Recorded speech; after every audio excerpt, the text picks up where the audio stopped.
It's no secret that in 2025, Nike and Jordan plan on opening that vault and bringing out every single grail that we wanted since a child, since we wanted since a teenager, adult, it don't matter. They bring in anything and everything. And I feel like some of these shoes shouldn't be taken out of the vault just because they have such a huge legacy. For example, the Undefeated 4s. This is one of the first Jordans that was a collab shoe, and it was only 72 pairs available. So it's gonna be really weird when you come out with that in 2025, because I think that just hinders the original legacy of the shoe. But with that being said, since that's the case and there's no restrictions or rules, I feel like there are a lot of shoes that are left out in 2025. So in today's video, I'm gonna be giving you 5 shoes that I feel like should be coming out in 2025. Now, this is somewhat halfway a wish list as well, but each shoe will come with some reasoning and justification on why it makes sense for Nike and Jordan to release these shoes. So without further ado, let's get straight into the first shoe. Now, the first shoe is going to be the Air Jordan 1 Top 3. Now, I understand we're so fatigued out of Jordan 1s, but Nike and Jordan, to this day, they still don't understand that. They've seen every single Jordan 1 for the past 2 years. They've released sit, go on sale, and everything else, and they just continue to drop them. This is one of their most prized possessions, and I don't think they're gonna stop doing it. And with the top 3s, I remember to this day, man, I was walking in the mall back in the day when kids went to the mall, tried to shoot their shot at girls, and this girl that I, went to high school with, she had them on. And this was when I first got into sneakers, and I couldn't even say what's up to her because she had better shoe game than me, and I didn't even know what they was. This was before StockX, so I couldn't even really look them up. I just had to type in red, white, blue, shoe. But nonetheless, over the years, they have came out with so many other variants of the top 3 without releasing the top 3. We've had the UNC the Shies, the patent leather ones, and then we had the leather ones, the women's one, and then we had the women's Rebel Twist. And I'm pretty sure there's like another one that I'm missing as well. Shoot, they're even bringing out the Rare Airs, which are essentially just top 3s, just in different silhouettes, the 3s, the 4s, and the 11s. And there were also rumors a couple of years back that they were gonna do a top 3 2.0, and it just never came out. And I've copped every single variant. I have the patent leather ones. Well, I did have the UNC the Shies, but I just sold them because it just never gave me the original feeling of the top 3 shoe. And this was one of the Jordan 1s that had really good leather quality. A lot of people call it like that butter leather. So I really do enjoy the top 3s. And I think it's a shoe that no one really got to fully experience, because I think they did come out right before the Jordan 1 hype. So no one was really accustomed to it. And then it was also, it had to be like early 2014 or something in that line. And so mismatched shoes wasn't really a thing like that unless it was just a basketball shoe, right? So I think now in this modern age, I think it would still do really good. And again, Nike and Jordan have no problems re-releasing any type of Jordan 1. So that's my first shoe. The second shoe on my list is gonna be the ParaNorman Foams. I absolutely love this shoe, bro. And I've never even seen it in real life. I don't even think I've ever seen it on video. I haven't seen it at like any sneaker cons or anything, bro.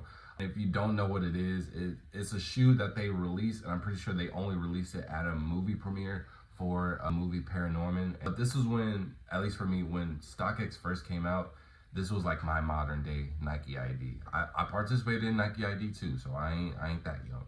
Cause all the old heads be trying to come for me, bro, when they start piecing together my age. I'm not a real sneakerhead. But I did the Nike ID too, bro. But I'm saying, as high school went on, StockX came out, and I would always go to the filtered or most expensive shoes, and I would see these, bro. I would see these foams, and it was another foam with like Asian lady on it, and I just thought these were the toughest things ever, bro. They're super tough, but they didn't really have a public release outside of that movie premiere setting. And I'm pretty sure it's only like triple digits when it comes to stock. And Nike, they're trying to bring back a lot of these retro lines.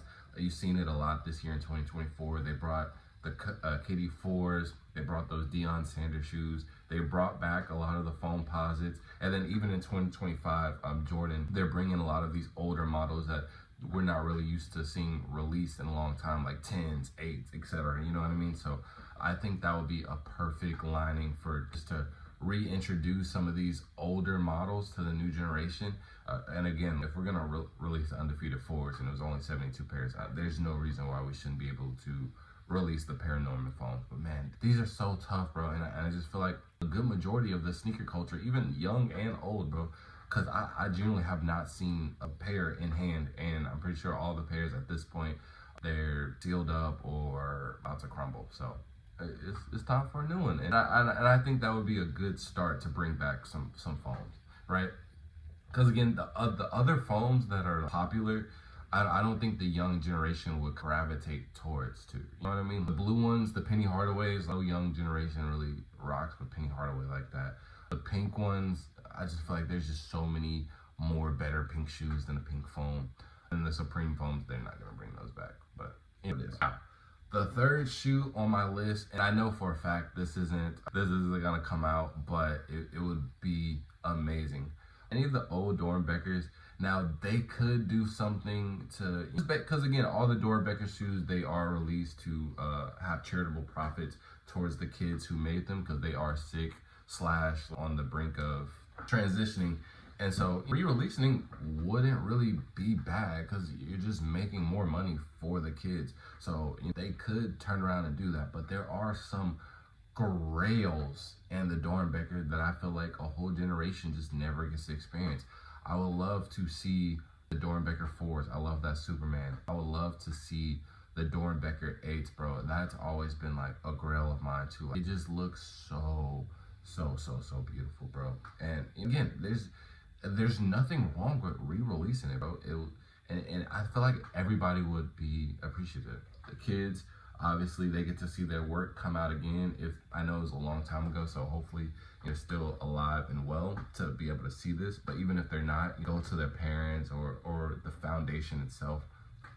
Resellers will be happy. It's going to be a Doernbecher shoe. It's going to be re-releasing, so people get to make more money.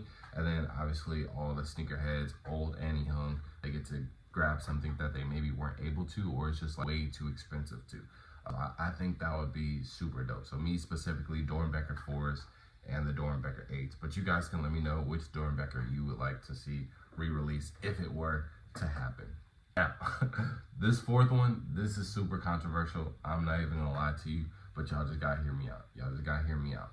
Back in the day, I was still in high school. I sound like Unc and them. I'm really in my 20s, early 20s. Back in the day in high school, man, V-Lone had everybody in the chokehold. Everybody. You know what I'm saying? We was turning around to, he was taking a little buddy pick. But he had to show off the V-Lone, and the creator, AP Bari, he actually had a contract with Nike, and he had some of the most fire Air Forces. And they did some type of pop-up event. I think it was in Harlem, because I think that's where he's from. But they did like a pop-up event. It had all the different Air Forces. They had the V-Lone basketball. Oh my gosh. It was just, at the time, it was the hardest thing ever. And I think it would transition very, very well in the new age. Obviously, it's an Air Force One. So that's another one of Nike's just prized possession. They'll never stop re-releasing these. They don't care what it is. They'll always keep on coming out with it. It doesn't matter what it is. Now, the reason why it's so controversial is because his shoes and his contract in general immediately got pulled right after that, because he had some rape allegations, and it got ugly. It got ugly, and it is what it is. And even see him on socials in today's age, he's turning to be like real lame, just a lame. Now, again, this is R. Kelly, right? R. Kelly did it, but we can't just ignore that his music isn't good, right? We have to just separate. This is Robert and this is R. Kelly. You know what I mean? So this is Bari and this is his Air Forces. We just gotta separate the two, make them two separate beings. But man, he is the only person who has made mid-top and high-top Air Forces, and I genuinely wanted to rock them. Even Virgil, I don't know. I wouldn't technically say Virgil, because I think these came out after his death, but like all the mid-tops and high-top Air Forces that Off-White made, I'm not even gonna put Virgil's name on it, but those just don't do nothing for me. The V-Lone ones, those are just so fire, and those are the only ones that like convince me to wear a high top or a mid top Air Force. Like just so fire. Now, my fifth one is gonna be Air Yeezys. But hear me out. Because a lot of people can be like, bro, they're never gonna do that. But at the same time, bro, it makes sense. It makes total sense. One, obviously, Kanye is a freelancer right now. He's no longer with Adidas. He's no longer with anybody else. And he didn't end with Adidas on a happy note. So what sense does it make to go back to, Adidas' top competitor and go with Nike? And now you came to the point, because I think the original thing why Yeezy or Kanye left Nike was they wasn't giving him like creative freedom. But it's like, honestly, the ball is in your court, Kanye, because like, we've seen what you've done with the Yeezys. Nike doesn't really have too many relevant designers on the team anymore, so it just makes sense. And then, for example, the Red Octobers, whether you're a sneakerhead or not, everybody knows about the Red Octobers. So this would be a perfect shoe to get more people interested, because if you drop a product where everybody knows about it, indirectly people are just gonna gravitate towards it, bro. But you releasing some shoes that only a certain niche, a certain group of people know about, you're not gonna be able to attract everybody. But if everybody knows about it, then it's just gonna create constant buzz, constant hype. And again, the Red October haven't came out for like 10 plus years. Every shoe that is out in circulation is either fake, crumbling, or like 20 bands. So I think that would be fire, and I also it would fit the current fashion aesthetic of how people dress nowadays. Like I'm saying, a vibrant, really bulky shoe that could go with a lot of fits. It can go with some skinnies, it could go with some baggies, with literally everything, bro. So those are my 5 shoes that I would love to see back. Now, if you didn't see or hear, one of your shoes that you think could be brought back in 2025, let me know in the comment section below, and let me know also about the 5 that I chose too. I'm thinking about doing a part 2, because there's honestly, you could put like any shoe on here, but there's a lot of shoes that I could think of right now. Like I already have some in my mind, and I could definitely do a part 2, but there was definitely some bangers that I feel like regardless should just be coming back in 2025. So let me know if y'all want a part 2, and make sure to like, comment, subscribe, share with all your people. And then also, man, I'll be giving away free shoes, free clothes out to the homeless. So if you want to support that as well, go ahead and support the channel. So with that being said, I'll see y'all in the next video. Peace.